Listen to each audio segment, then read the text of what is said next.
बिस्मिल्लाहिर्रहमानिर्रहीम। अस्सलाम वालेकुम। आप देख रहे हैं court of Quranic YouTube channel. आज मैं आपके साथ जो दुआ शेयर करूंगी वो है आफ़ियत बदन की दुआ। हमारे प्यारे नबी सल्लल्लाहु अलैहि वसल्लम ने ये दुआ हमें तलकीन फरमाई है और हमें प्यारे नबी सल्लल्लाहु अलैहि वसल्लम की बताई हुई दुआओं को याद करना चाहिए और अपने बच्चों को भी याद करवाना चाहिए और इससे इस्तिफ़ादा हासिल करना चाहिए।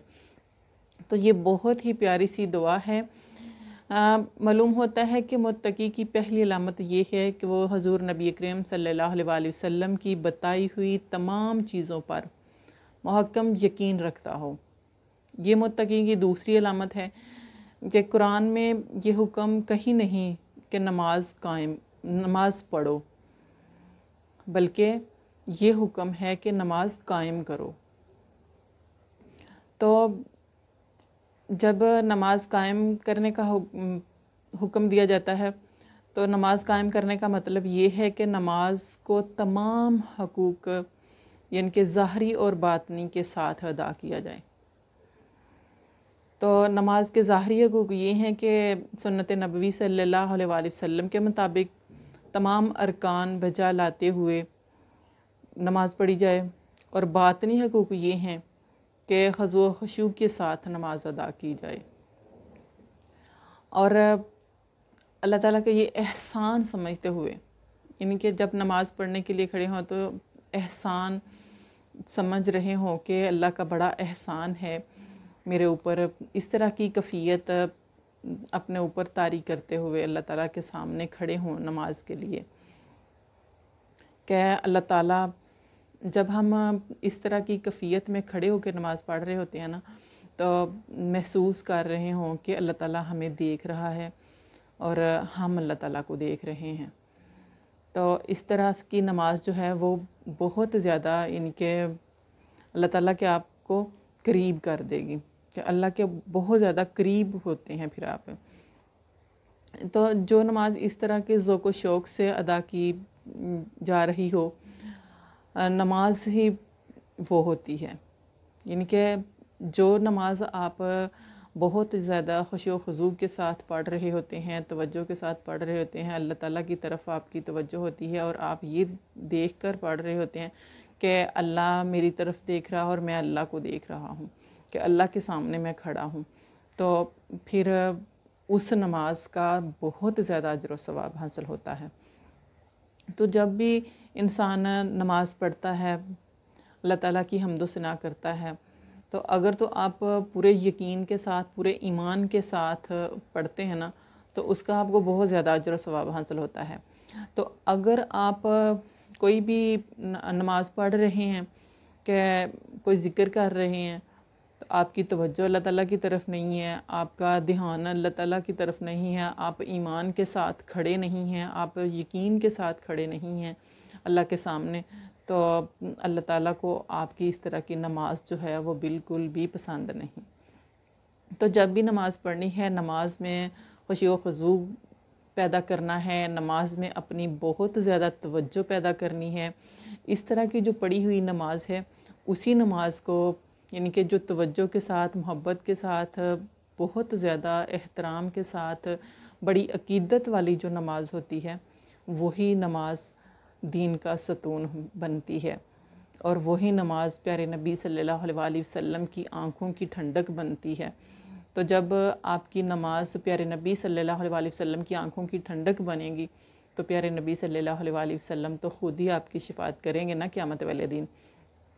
तो बहुत ही ज़्यादा मोहब्बत और प्यार के साथ अपनी इबादत जो है उसको तवज्जो के साथ पढ़ें, ईमान के साथ पढ़ें, इखलास के साथ पढ़ें, तो फिर अल्लाह ताला आपकी बहुत जल्द कबूल करते हैं आपके ज़िक्र ज़कार, आपकी नमाज, आपका पढ़ा जो भी आपने ज़िक्र किया होता है।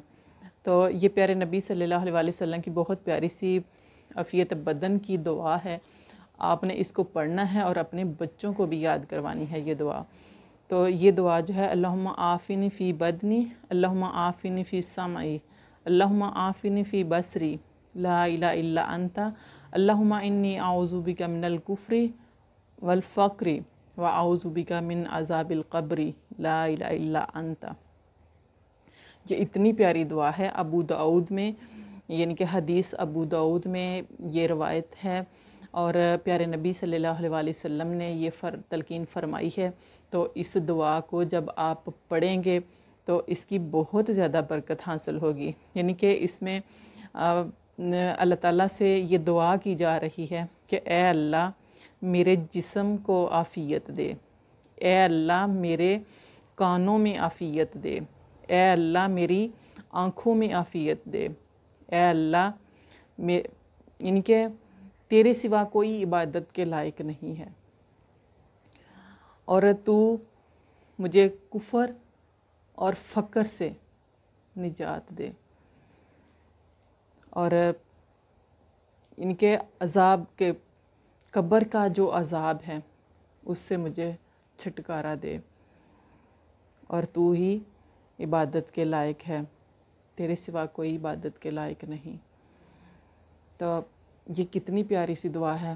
یعنی کہ اللہ تعالیٰ سے انسان دعا کر رہا ہے، اللہ تعالیٰ سے التجا کر رہا ہے کہ اے اللہ میرے بدن میں، میری آنکھوں میں، میرے کانوں میں عافیت دے اور مجھے فقر سے یعنی کہ کفر سے اور فقر سے بچا اور مجھے عافیت دے اور میری عبادت کو قبول کر اور میری عبادت میں برکت ڈال. تو کتنی پیاری سے یہ دعا ہے. ہمارے پیارے نبی صلی اللہ علیہ وسلم نے ہمارے لیے اتنی پیاری پیاری دعائیں تلقین فرمائی ہیں. ہمیں ان کو پڑھ کر ان پر عمل کر کے اپنی زندگی کو سنوارنا چاہیے، بجائے اس کے کہ ہم غلط رستوں پہ چل کر اپنی زندگی کو خراب کریں. اپنے بچوں کو یہ دعائیں سکھائیں اور اپنے بچوں کو بھی یہ دعائیں پڑھنے کی تلقین کریں. اور دن میں اگر آپ صبح کے وقت 3 بار پڑھ لیتے ہیں تو آپ تمام قسم کی بیماریوں سے، پریشانیوں سے بچ جاتے ہیں. پورا دن آپ جس طرح مرضی کام کرتے ہیں آپ کو اللہ تعالیٰ بہت زیادہ رحمتوں سے نوازتے رہیں گے. اور اسی طرح اگر آپ رات میں 3 مرتبہ اس دعا کو پڑھ لیتے ہیں تو اللہ تعالیٰ کی بہت زیادہ رحمتیں، برکتیں آپ پر نازل ہوتی ہیں اور آپ کے بدن میں عافیت، آپ کے بدن کے پورے جسم کے حصوں کو عافیت دے گا اللہ تعالیٰ. اور آپ بہت جو خطرناک قسم کی بیماریاں ہیں ان سے بچ جائیں گے. یعنی کہ دماغ کی بیماریاں ہیں، دل کی بیماریاں ہیں، پورے جسم میں کسی قسم کی بھی بیماریاں ہیں نا، ان سے آپ محفوظ رہیں گے پورا دن اگر آپ اس دعا کو پڑھ لیتے ہیں. تو پیارے نبی صلی اللہ علیہ وسلم کی بتائی ہوئی دعاؤں کو ہمیں پڑھنا چاہیے اور پڑھ کر اللہ سبحانہ وتعالیٰ کو راضی کرنا چاہیے. اور جب ہم اپنے پیارے نبی صلی اللہ علیہ وسلم کو راضی کر لیتے ہیں اور اللہ سبحانہ وتعالیٰ کو راضی کر لیتے ہیں تو پھر اللہ تعالیٰ کی ان کے دنیا کی کوئی طاقت بھی ہمیں رسوا نہیں کر سکتی، کیونکہ ہم پر پیارے نبی صلی اللہ علیہ وسلم کا سایہ اور اللہ تعالیٰ کی رحمت جو ہے وہ ہمیں کسی قسم کی تکلیف میں مبتلا نہیں ہونے دیتی. تو ہر مومن مسلمان کو چاہیے کہ پیارے نبی صلی اللہ علیہ وسلم کی بتائی ہوئی دعائیں جو ہیں ان کو یاد کریں اور اپنے بچوں کو بھی یاد کروائیں اور ان سے استفادہ حاصل کریں. آپ کو میری ویڈیو پسند آئے لائک کریں، کمنٹ کریں، شیئر کریں، چینل کو سبسکرائب کر دیں، بیل آئیکن کو پریس کر دیں تاکہ ہر نئی آنے والی ویڈیو بر وقت آپ تک پہنچتی رہے. اللہ حافظ.